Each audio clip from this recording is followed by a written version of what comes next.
I was on a bus going from the small Scottish town of Lukers to the slightly larger Scottish town of St. Andrews. This was about 11, 12 years ago. And I saw a couple rows ahead of me on the bus a man who I could have sworn was the Scottish poet Don Paterson. Now, if you had asked me at that point in my life who the greatest living poet in the world was, I probably would have said Don Paterson. And there he was, sitting 2 rows ahead of me. Now, I don't know Don Paterson. I think I had seen him from very far away at a poetry reading, maybe a year or two before. But there he was, just a couple rows ahead of me. And I thought to myself, is this my chance to talk to my poetic hero? And I thought, no, I can't go try and sit next to him on the bus. There wasn't even room next to him on the bus. But I thought, if he gets off at the same bus stop as I'll say hi. It'll be a sign. And sure enough, there he was getting off at the bus stop at South Street, just down the road from my favorite coffee shop and the university library. And so I got off and I walked after him, and I must have been a huge dork at the time, but I was willing to look like a dork, because I walked up to him and I said, Professor Paterson. He turned and looked at me, and I said, well, you don't know me, but I'm a student here at the University of St. Andrews, and I just have to say, I love your poetry. And I was a little worried that he'd, say, shove off, you loser, and walk away. But Paterson, who at the time was working as a professor at St. Andrews, I think saw that I was a hapless grad student and said to me, well, what poems do you like that I've written?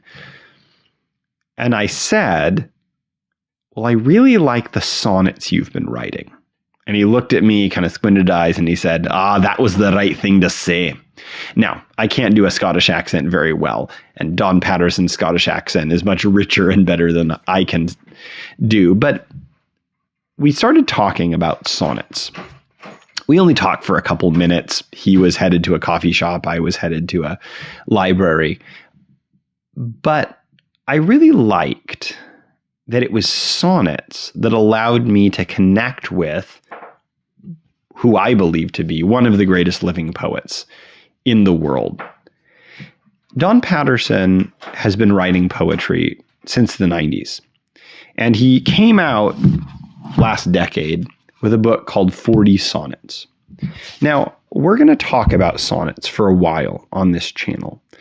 And what I want to do in this opening video is tell you about 3 books of sonnets that anyone could pick up and read right now that don't require knowledge of Shakespearean English, let alone Renaissance Italian poetry, which often is where people start with sonnets. 3 books of sonnets that are written by living poets, all written within the last 10, 20 years, that I recommend starting with if you're interested in sonnets. So, like I said, this is 40 Sonnets by Don Paterson. It's a beautiful book.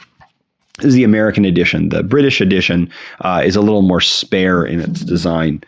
But this was published back in 2015, so it's 10 years old.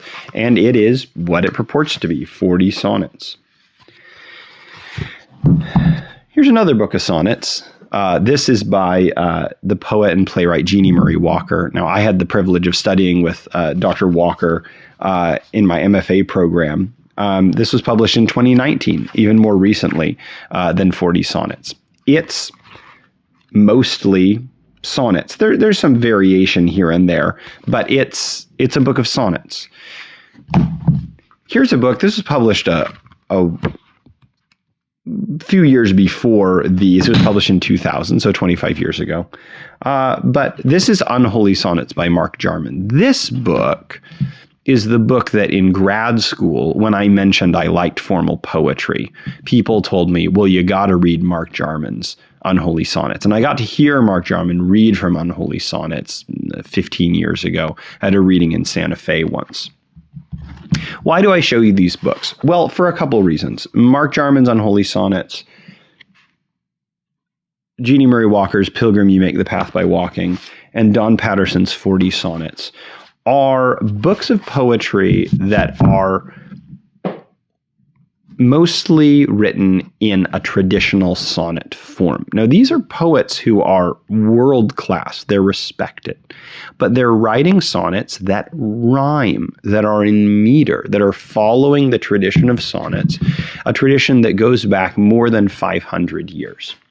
So, we've talked about a lot of poets on this channel, and one of the things that I think we can often feel like, and I mention this often, is that poetry used to be about rhyme and meter and formality and tradition, but now we've gotten away from it, and only here and there do poets write, some formal poetry that we formalists, like I purport to be, kind of scrape together to tell ourselves, the formal poetry is still alive. But here we have Jarman, Walker, and Paterson writing whole books of sonnets, whole books of rhyme and meter.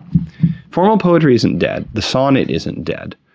And if you want to study the sonnet, like we're going to do over the next few videos, these are good places to start.